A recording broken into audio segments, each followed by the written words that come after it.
కీలకమైన వక్ఫ్ సవరణ బిల్లుపై ఇవాళ లోక్సభలో చర్చ జరగనుంది. బిల్లును ఆమోదింపజేసుకోవాలని కేంద్ర ప్రభుత్వం పట్టుదలతో ఉండగా విపక్షాలు తీవ్రంగా వ్యతిరేకిస్తున్నాయి. తమ వాదనను సమర్థంగా వినిపించేందుకు ఇరు పక్షాలు సిద్ధమయ్యాయి. మధ్యాహ్నం 12 గంటలకు ప్రశ్నోత్తరాలు ముగిసిన వెంటనే వక్ఫ్ సవరణ బిల్లును లోక్సభలో ప్రవేశపెడతానని మైనారిటీ, పార్లమెంటరీ వ్యవహారాల శాఖ మంత్రి కిరణ్ రిజిజు చెప్పారు.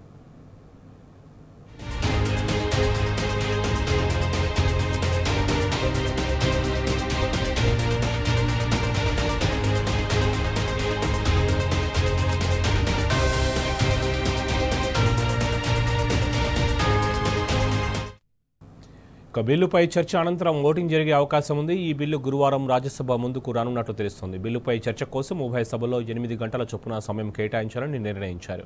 అధికార ఎన్డీఏలోని కొన్ని భాగస్వామ్య పక్షాలు వక్ఫ్ బిల్లులో సవరణలు సూచిస్తున్నాయి. బిల్లును జేపీసీ ఇప్పటికే క్షుణ్ణంగా పరిశీలించిందని, సవరణలు అవసరం లేదని ప్రభుత్వ వర్గాలు పేర్కొంటున్నాయి. బిల్లు ఖచ్చితంగా ఆమోదం పొందుతుందని ధీమా వ్యక్తం చేస్తోంది.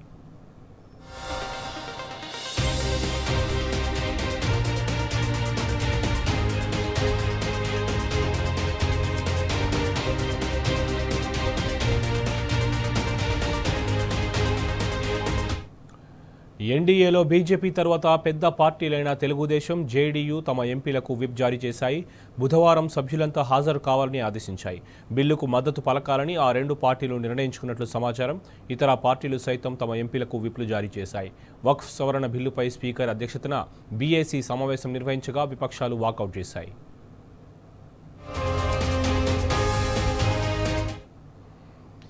దేశవ్యాప్తంగా వక్ఫ్ ఆస్తుల నియంత్రణ, వివాదాల పరిష్కారంలో ప్రభుత్వాలకు అధికారం కల్పించేందుకు ఉద్దేశించిన ఈ బిల్లు తీవ్ర వివాదాలకు దారితీస్తోంది. అందులో 5 నిబంధనలను ప్రతిపాదించారు.